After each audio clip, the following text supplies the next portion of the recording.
Bonsoir et bienvenue à tous dans ce journal, les titres de l'actualité. Les élèves du Prytanée militaire de Guinée visitent la Moyenne-Guinée. Leur colonie de vacances a débuté à l'école primaire Elhadj Boucar Biro Diallo et s'est bouclée à Timbo, berceau de l'État théocratique du Fouta Djallon.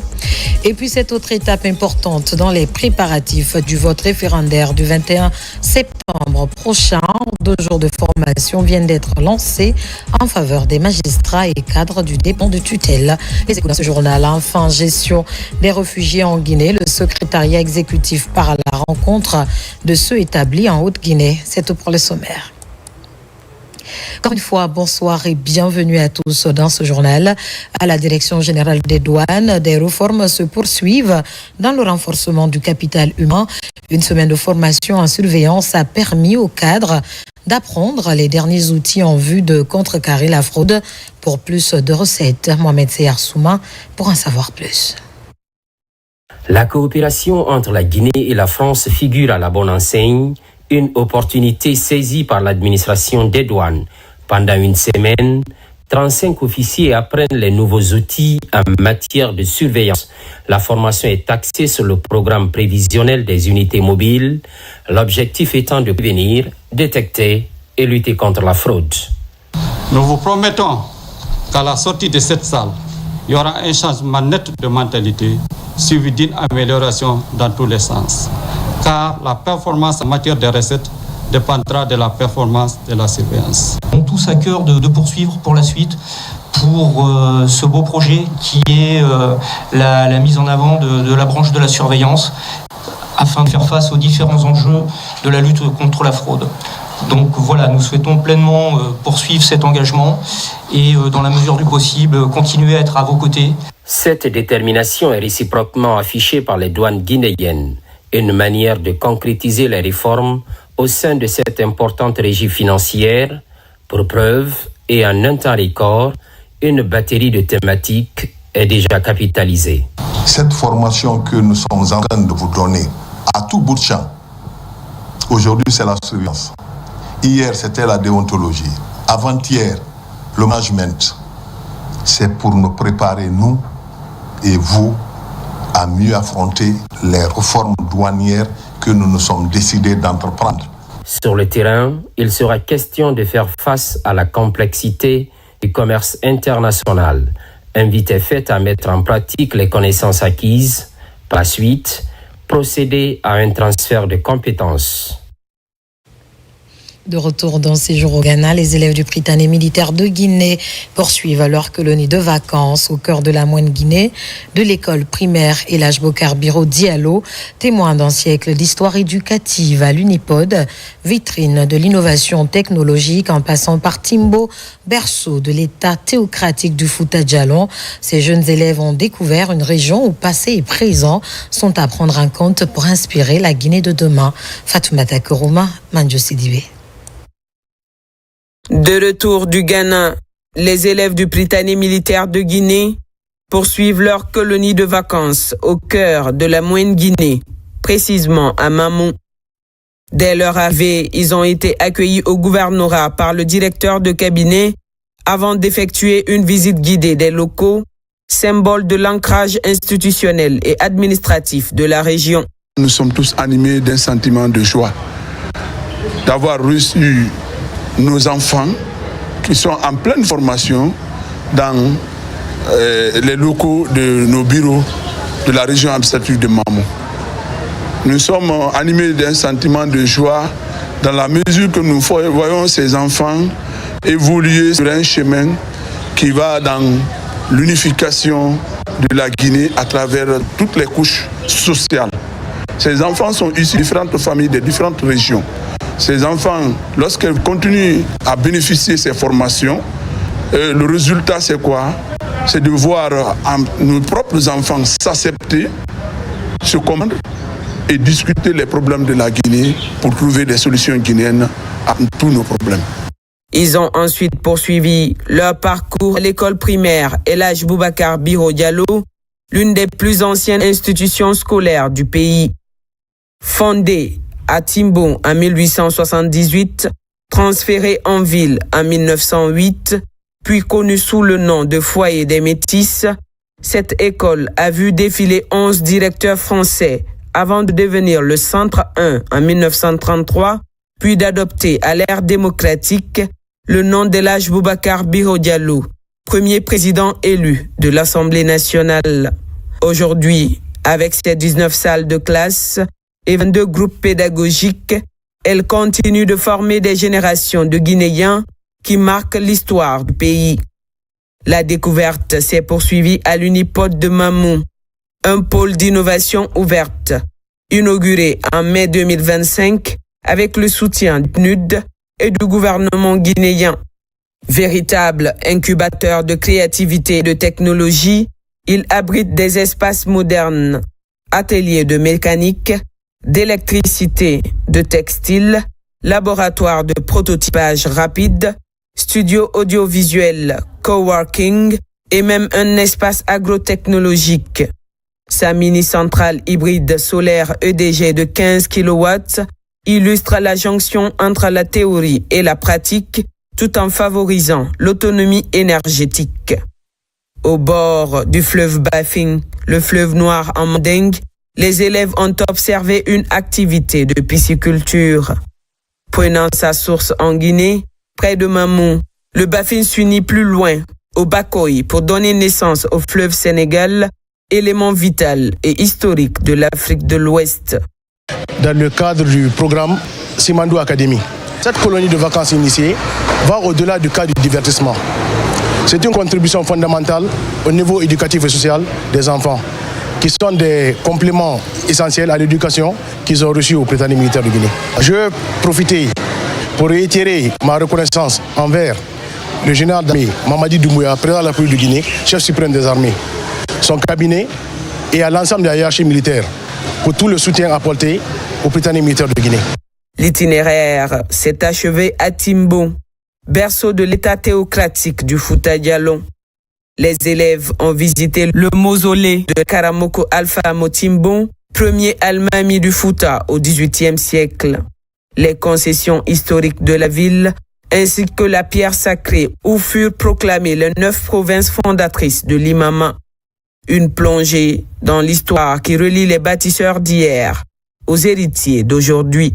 Je suis d'abord ému et heureux de joie de voir aujourd'hui les enfants du Prytanée militaire de la République de Guinée visiter les sites historiques de Timbo. Et je remercie Monsieur le Général d'avoir pensé à ouvrir une école de Prytanée militaire à la République de Guinée.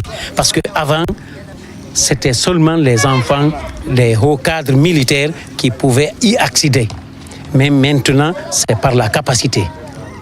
Tu es capable, tu es inscrit au niveau de l'école militaire. Tu n'es pas capable, tu restes.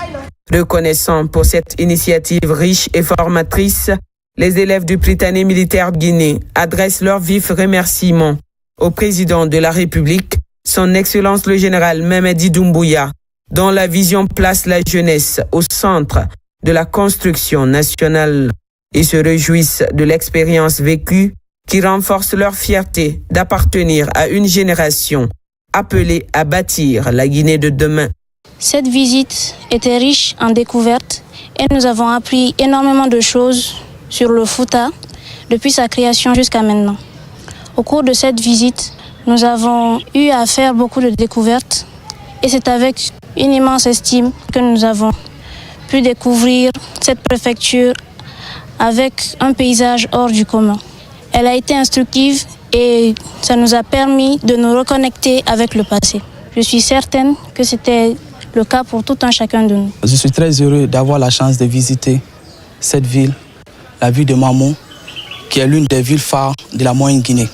Nous avons commencé notre visite par le gouvernorat de Mamou, qui nous a fait visiter beaucoup de lieux de leur ville. Puis nous avons continué notre visite par la sous-préfecture de Timbo, où nous avons eu la chance de rencontrer les 7 grandes familles qui ont fondé le Fouta théocratique, qui ne ménagent aucun effort de nous expliquer de fond en comble la véritable histoire. Puis, nous avons terminé notre visite en explorant l'ENATEF, qui est d'ailleurs la seule école des eaux et forêts du pays, avec sa majestueuse forêt qui a une superficie de près de 470 hectares. Mamou est bel et bien la même ville. La même ville tant racontée dans les histoires, dans les légendes. La terre des anciens, la terre des aïeux, la terre des sages, la ville sainte. J'aimerais remercier Monsieur le Président de la République, le général d'armée, Mamadi Doumbouya, qui n'a ménagé aucun effort pour nous offrir cette visite, tant à l'intérieur du pays qu'à l'extérieur. En combinant découvertes culturelles, patrimoniales et technologiques, cette immersion illustre la philosophie de Simandou Academy, l'une des composantes phares du programme Simandou 2040, qui met l'éducation et la culture au cœur de la préparation des générations futures. Dans un autre registre, de nouvelles infrastructures viennent d'être inaugurées au camp Soundiata Keïta de Kankan. C'est une initiative du commandant de la 3e région militaire du pays pour améliorer les conditions de vie des hommes en uniforme, de l'hygiène en passant par l'alimentation. Tout a été pris en compte dans les moindres détails. Diamant Kaba. À la 3e région militaire de Kankan, de nouvelles infrastructures sortent de terre pour apporter un changement positif. Première attraction, une cuisine moderne pour assurer la restauration collective des hommes en uniforme. Elle remplace cet ancien bâtiment qui date des années de l'indépendance. Offrir de l'alimentation saine et équilibrée à la troupe, voilà la motivation du colonel Ibrahima Finando Kamara dans le registre de la modernisation et de l'amélioration des conditions de vie des militaires. Ça n'a pas été facile, mais comme on aime le dire le plus souvent, à cœur voyant, rien d'impossible. Je l'ai fait. Et je suis fier de ça parce que j'ai contribué à l'amélioration des conditions de vie, de travail, de santé de mes hommes. On n'a pas pu mettre tout dedans, mais on a mis le minimum pour qu'on puisse commencer avec ça. D'autres chantiers sont également en cours dans l'enceinte de la garnison.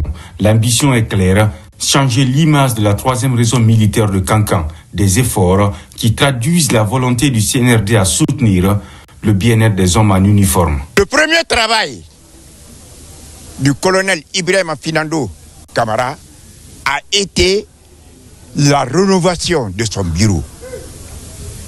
Je pense bien que vous avez vu le bureau depuis Tankolo jusqu'à maintenant. Après ça, vous aviez vu les 2 rentrées principales du camp. Objectif affiché, créer un environnement de travail et de vie plus adapté pour les forces de défense. Ces travaux vont ainsi améliorer les capacités opérationnelles et les conditions de vie du personnel. À la Haute Autorité de la Communication, le vaste chantier de modernisation et d'extension se poursuit en rythme accéléré. Dans l'enceinte du palais du 25 août, un immeuble de 3 niveaux est sorti de terre. Il va abriter le siège central de l'institution. Parallèlement, les travaux de construction des sièges régionaux se poursuivent pour renforcer la présence de la HAC sur l'ensemble du territoire national. Mohamed Saléouba, reportage. Dans l'enceinte du palais historique du 25 août se dresse cet immeuble de 3 niveaux. Il va servir de siège à la Haute Autorité de la Communication. Les travaux de réalisation de l'infrastructure progressent à un rythme accéléré. Dans le même élan d'amélioration des conditions de travail du personnel de la HAC, ces motos sont offertes aux points focaux régionaux de l'institution de régulation et d'autres travailleurs dévoués. C'est un sentiment de joie et de satisfaction. Si nous arrivons à recevoir une nouvelle moto, va nous aider à bien veiller sur les médias. Ça nous sera vraiment. Cet appui logistique répond à un besoin crucial des points focaux de la Haute Autorité de la Communication à l'intérieur du pays. Ils pourront désormais rallier facilement les différentes localités de leur juridiction pour assurer pleinement leur mission de régulation des médias. Ces motos sont venues à point nommé dans la mesure où elles vont nous permettre d'exécuter facilement nos différentes tâches sur le terrain. Nul n'ignore aujourd'hui les difficultés qu'on rencontrait avant pour aller, n'est-ce pas, faire les petits contrôles, faire le tour dans les différentes préfectures. Et partout où se trouvent les radios, partout où se trouvent les sites, partout où besoin se fera sentir, et ça peut nous faciliter désormais d'exécuter notre activité. Entre modernisation des infrastructures et amélioration de conditions de travail, la Haute Autorité de la Communication trace la voie d'une régulation plus proche, plus efficace et tournée vers l'avenir. À présent, cette décision de la Haute Autorité de la Communication, décision portant suspension d'une radio et de sa web TV.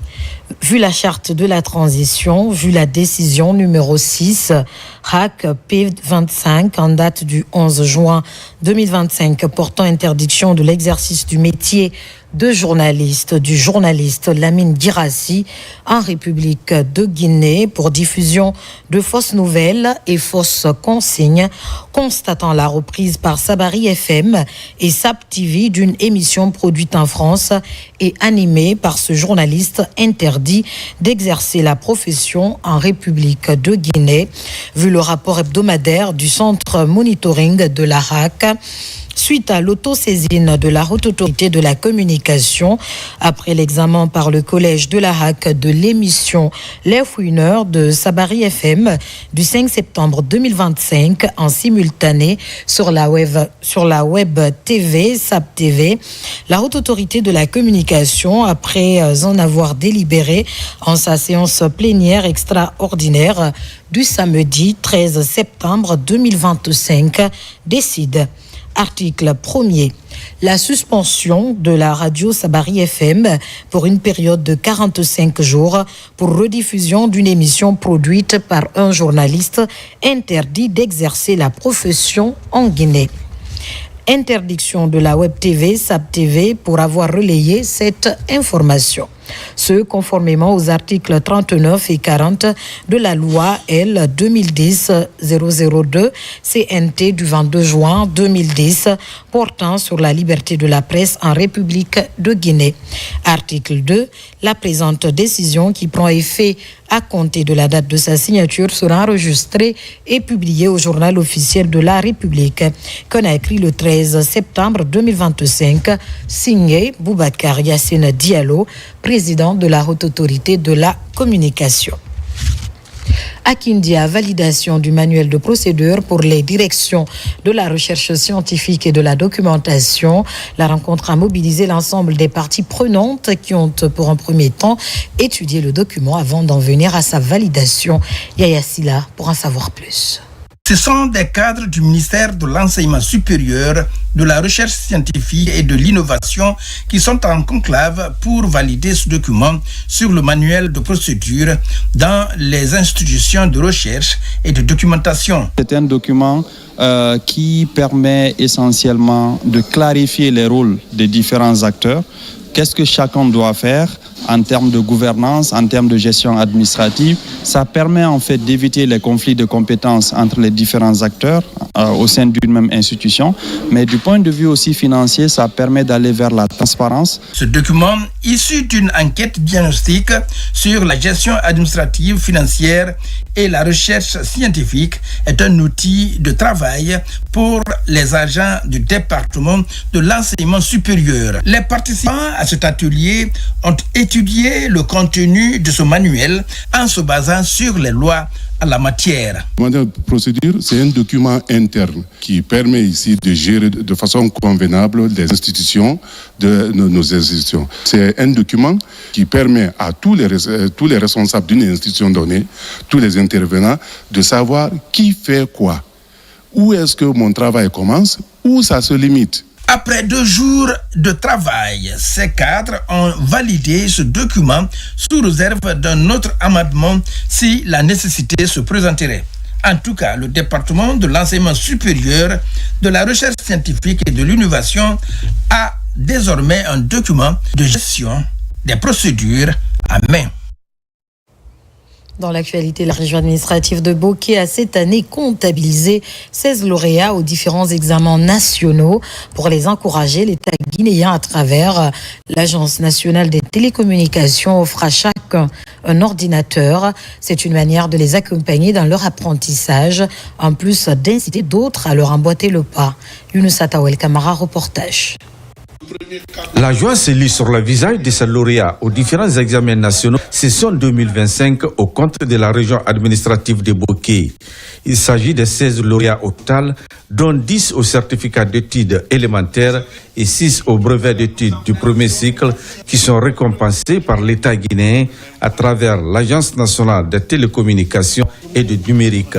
Ces ordinateurs et tablettes, nous avions mis en place des logiciels comme le logiciel Iloni qui permettra aux jeunes d'apprendre même quand il n'y a pas de professeur à côté. Vous voyez le résultat, voyez les notes de ces enfants-là. Ça veut dire qu'il y a l'implication des parents.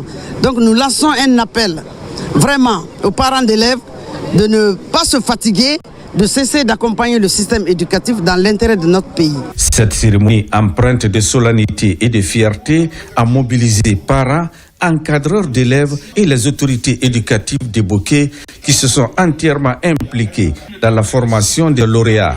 Je suis vraiment comblé de joie et je suis aussi ravi par l'action d'éclat de l'Ansouten pour rendre le mérite à tous ces brillants élèves qui ont travaillé durant ces différents examens nationaux. Cela nous motive, nous encourage et nous donne l'envie de se surpasser. Je suis honorée et surtout très fière de mes parents qui ont su m'accompagner durant ce processus scolaire qui n'a pas été une année facile, mais nous avons quand même réussi à abattre le résultat. L'occasion est mise à profit par l'inspectrice régionale de l'éducation de Boké d'inviter les futurs candidats relevant de sa juridiction de commencer les préparatifs dès l'ouverture des classes prévues dans quelques semaines pour être parmi les prochains lauréats du pays. À présent, cette note de service portant suspension de magistrats. Le garde des Sceaux, ministre de la Justice et des Droits de l'Homme, vu les dispositions de la loi L054 CNT 2013 portant statut des magistrats. Note. Article 1er. Les magistrats dont les noms suivent sont suspendus de leurs fonctions respectives avec effet immédiat pour faute lourde.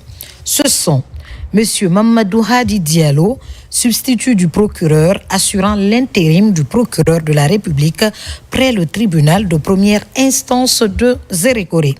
Monsieur Amadou Ouribari, juge de paix à la justice de paix de Lola.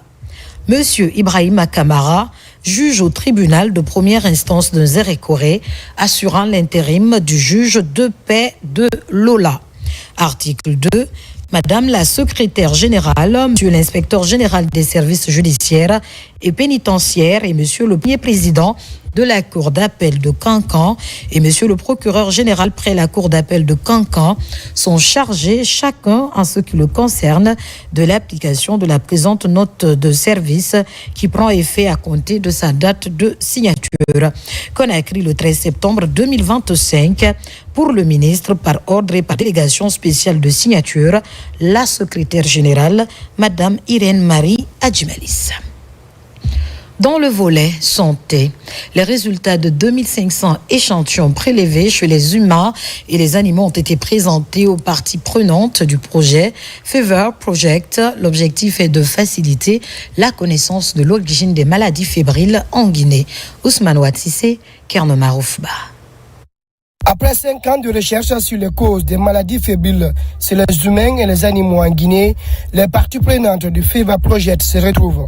Les résultats de 2000 échantillons humains et 500 espèces animales différentes prélevées sont présentés.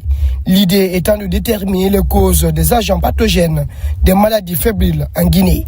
Ces résultats pourraient nous permettre de développer des approches stratégiques de prévention des maladies à potentiel épidémique en Guinée.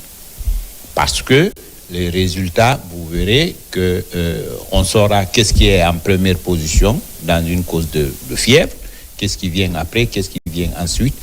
Nous ferons des rapports, nous soumettrons les rapports avec des recommandations au ministère de la Santé, à à l'Agence nationale de sécurité sanitaire, si tu veux, à toutes les autorités. À cette rencontre, aux présentations des résultats, les expériences de chaque partie sont sollicitées. Pour combattre une maladie, il faut la connaître d'abord. C'est la première fois qu'on puisse faire un diagnostic différentiel de façon très large, plus de 60 pathogènes recherchés pour chaque patient. Et donc oui, aujourd'hui, ça va permettre aux autorités de connaître quels sont les pathogènes réellement impliqués, quelles sont leurs proportions, leurs fréquences, et quelle va être donc la stratégie pour la surveillance et aussi pour la riposte. Tout le monde était impliqué dans la recherche qui a fourni ces résultats. Et en fait, nous voudrions vraiment que les résultats soient utilisés par les autorités guinéennes pour améliorer les systèmes de santé. Ce projet piloté par Santé Plus Organisation est appuyé par l'Université Georgetown et réalisé dans les hôpitaux de Dalaba et Guéguédou. Formation des formateurs nationaux des membres des commissions administratives de centralisation des votes. 2 jours permettront aux magistrats et cadres du ministère de l'administration du territoire d'approfondir leurs connaissances sur le cadre juridique et réglementaire de la centralisation, la procédure de réception et de compilation des procès-verbaux et celle de la validation et de la transmission des résultats. Amadou Touré, Abdoul Razak Souma. Ils sont magistrats et cadres du ministère de l'administration du territoire et de la décentralisation à prendre part à cette session de formation des formateurs nationaux des membres des commissions administratives de centralisation du vote. Pendant 2 jours, ces hommes de droit et ces fonctionnaires du MATD vont échanger autour du cadre juridique et réglementaire de la centralisation, la procédure de réception et de compilation des procès-verbaux. Cette fois-ci, nous avons le mérite, avec ces lois-là, de recevoir, de comprendre que chaque magistrat, chaque membre d'un CACV travaillera seulement pour la centralisation des bureaux de vote d'une seule commune. Ça, c'est un mérite parce que le circuit est un peu raccourci. Ça peut produire l'effet de diminuer la pression sur les membres et de faciliter leur travail pour déposer les procès-verbaux dans le délai qui est prescrit. Pour respecter ce délai, ces formateurs nationaux auront la tâche d'approfondir leurs connaissances sur la gestion des incidents et litiges, la déontologie, l'éthique, la neutralité des membres et la procédure de validation et de transmission des résultats, tout en s'inspirant des expériences des précédents votes. Les échanges que vous aurez durant ces 2 jours seront essentiels. Ils permettront aux membres des commissions administratives de centralisation des votes de comprendre leur rôle et leurs responsabilités dans la conduite de leur mission qui consiste à veiller sur la gestion des urnes, le décompte des voix et la déclaration des résultats. À cet effet, la réussite de l'étape de la commission administrative de centralisation des votes CACV est perçue des experts électoraux comme le noyau du processus de crédibilisation, d'intégrité et de transparence du vote référendaire du 21 septembre prochain et de toutes les échéances électorales. Comme vous le savez, le vote référendaire est prévu le 21 septembre prochain à Bofa. Les citoyens sont à pied d'œuvre pour le retrait de leur carte d'électeur. L'engouement est de taille dans la localité. Mohamed de Camara nous en dit plus. À Bofa, les citoyens s'activent dans le retrait des cartes d'électeurs, à quelques jours du référendum du 21 septembre prochain. L'engouement est dans les 213 centres de distribution des cartes d'électeurs tant dans la commune urbaine que dans les 7 collectivités rurales de Bofa. Le lancement a été fait le 6, après on a commencé le 7. L'engouement c'est bon, rien à s'y aller. Quand même, il n'y a pas de problème. Dieu merci, j'ai trouvé ma carte et ceux des membres de ma famille. Ce qui me préoccupe à présent, c'est d'aller voter le 21 septembre. Certains électeurs ont du mal à retrouver leur carte. C'est le cas de Sia Fendeno, citoyen à Bofa. Grâce à sa détermination, elle finit par recevoir le précieux sésame. Je suis venue chercher ma carte, mais Dieu merci, j'ai retrouvé ma carte.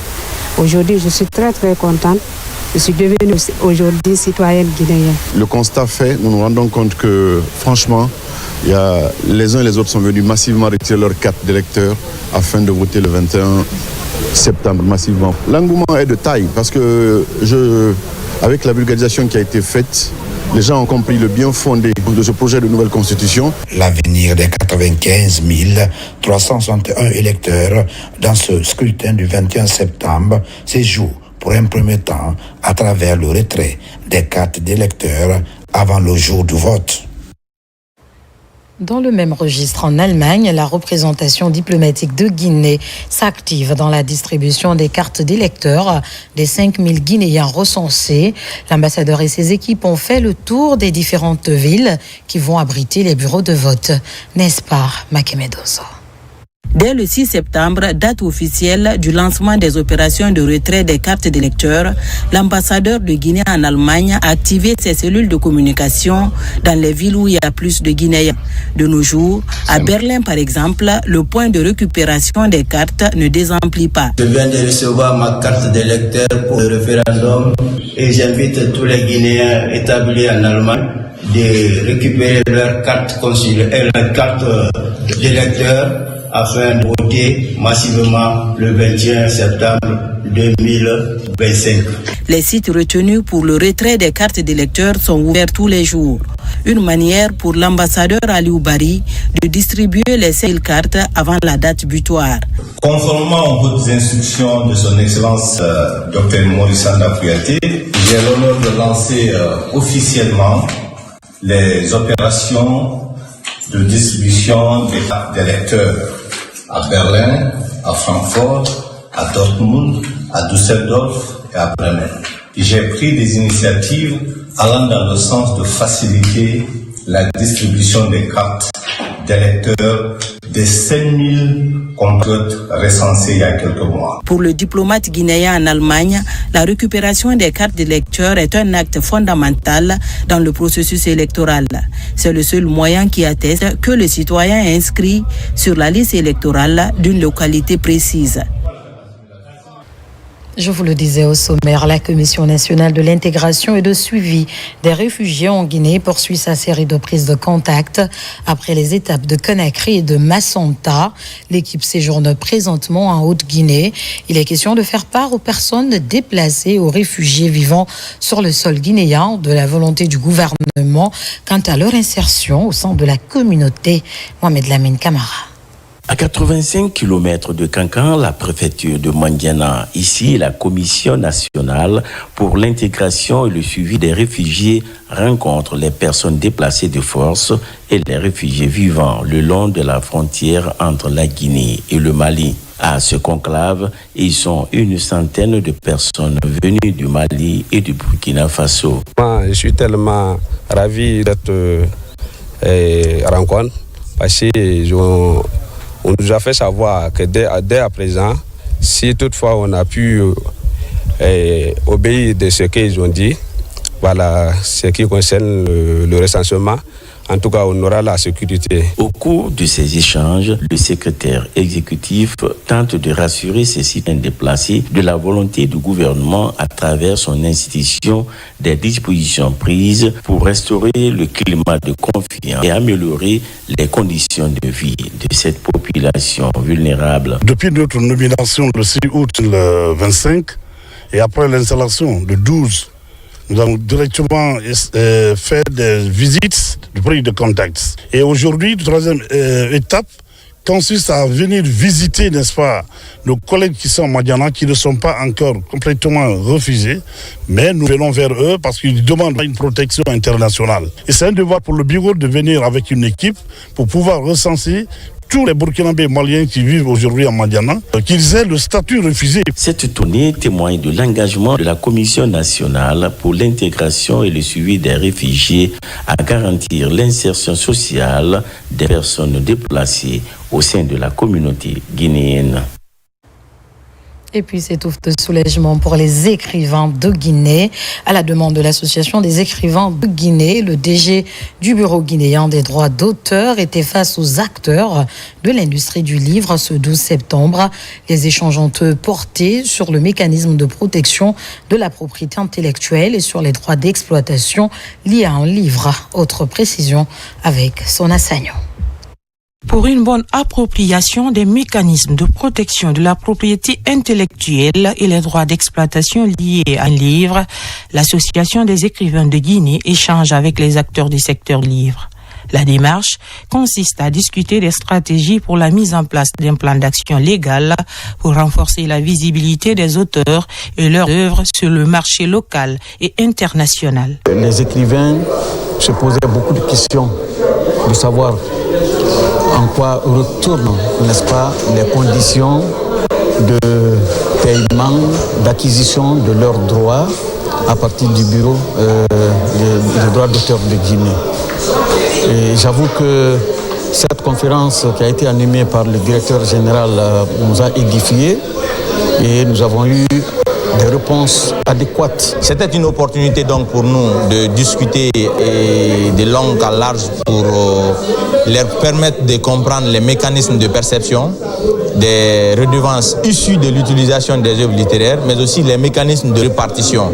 À cette rencontre, le dialogue entre les différentes parties prenantes du secteur a également favorisé de mettre l'accent sur plusieurs autres sujets tels que les droits d'auteur, les contrats d'édition, l'auto-édition et la promotion en ligne afin d'assurer une exploitation à la loi des créations littéraires et de trouver de nouvelles opportunités de revenus pour les auteurs. C'était absolument passionnant. Ça nous a vraiment éclairé sur la façon dont sont gérés les droits d'auteur à Conakry, qui est très conforme à ce qu'on trouve comme gestion des droits dans les autres pays. À travers ce conclave, l'espoir est permis de voir chaque acteur concerné de s'investir pleinement dans la sauvegarde et la promotion des œuvres littéraires en Guinée.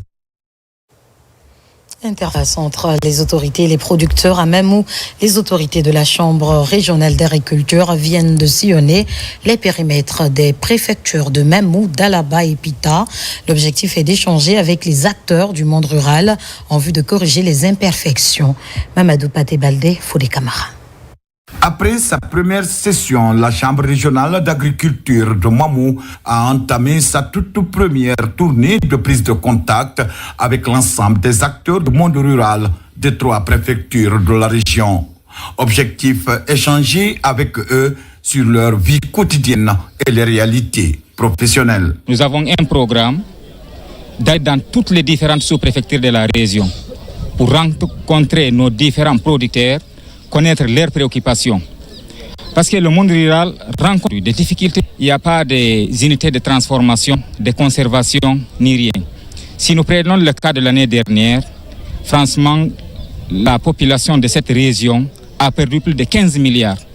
Maintenant, nous avons fait un rapport déposé à la Chambre nationale.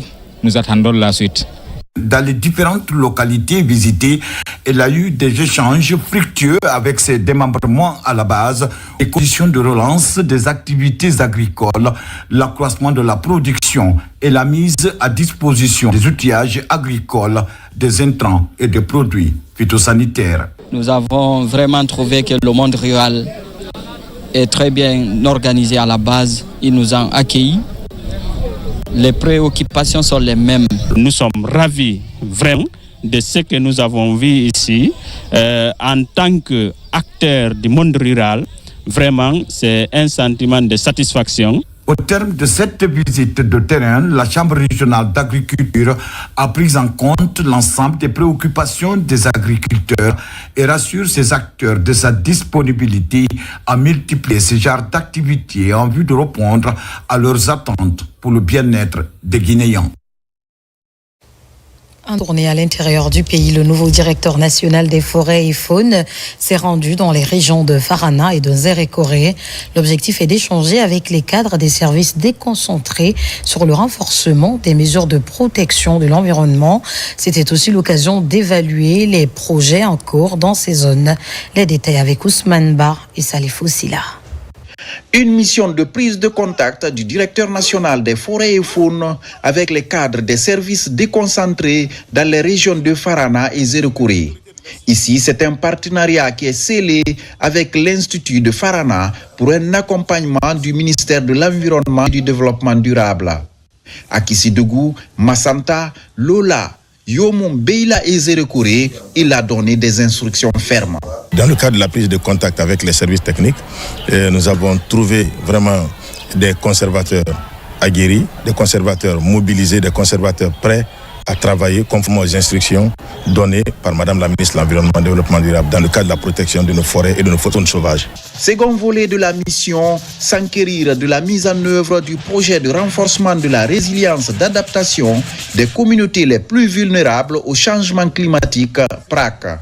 Dans la région de Zérekouré, des forêts communautaires et des champs-écoles sont réalisés dans 8 communes rurales pour minimiser les impacts des changements climatiques en augmentant le rendement des productions. Le projet au jour d'aujourd'hui a mis à disposition l'encadrement des producteurs bénéficiaires, 3 tracteurs qui ont été mis à leur disposition pour une productivité améliorée, 24 motoculteurs et 16 tricycles ont été mis à leur disposition pour faciliter le transport des semences et des récoltes vers les sites de vente et au niveau des sites d'habitation.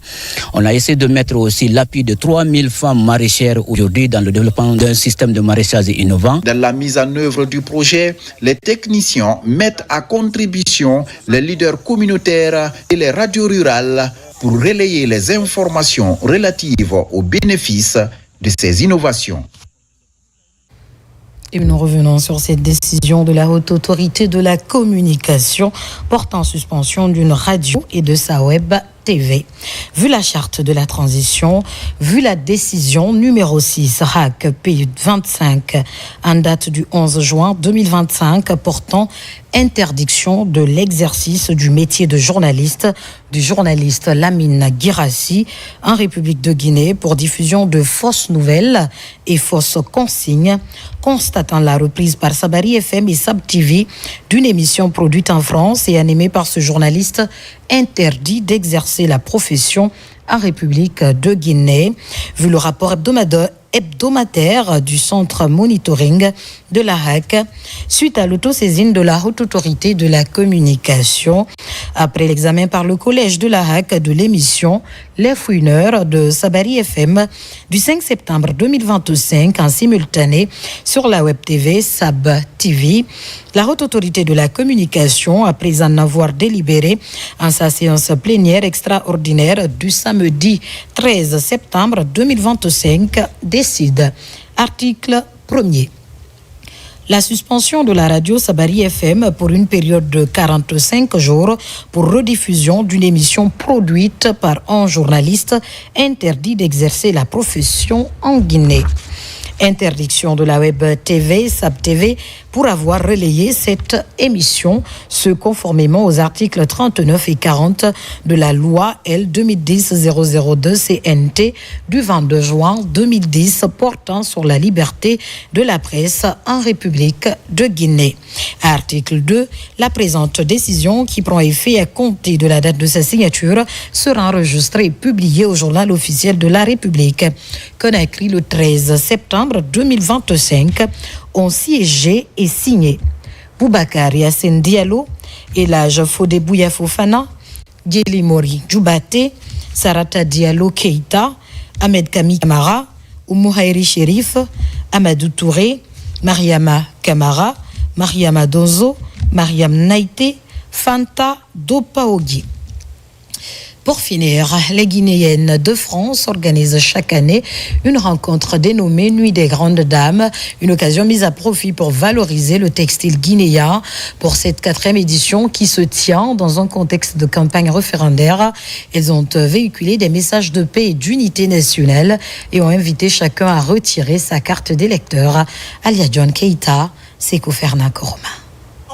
C'est un événement grandeur nature. Les femmes guinéennes vivant en France se retrouvent dans la convivialité pour célébrer le textile guinéen. Au-delà, elles discutent des questions liées au développement de la Guinée. Au cours de cette 4e édition de la Nuit des Grandes Dames, l'heure est à la consolidation de la paix et de la quiétude sociale au sein des Guinéens. Cette cérémonie est très importante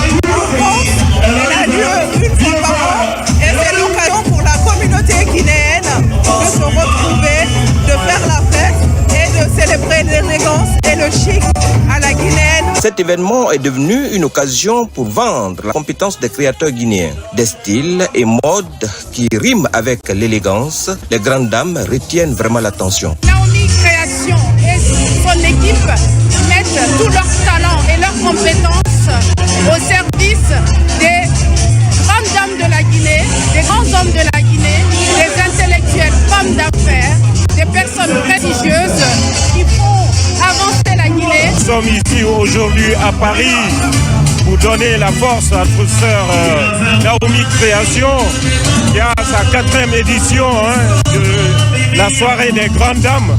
Donc on ne peut rester sans vraiment venir la soutenir parce que c'est une femme battante. Elle, avec tout son staff, il faut reconnaître l'effort qu'elle fait ici en Europe et aussi du côté de la Guinée. Une soirée mémorable, bercée par les chants et danses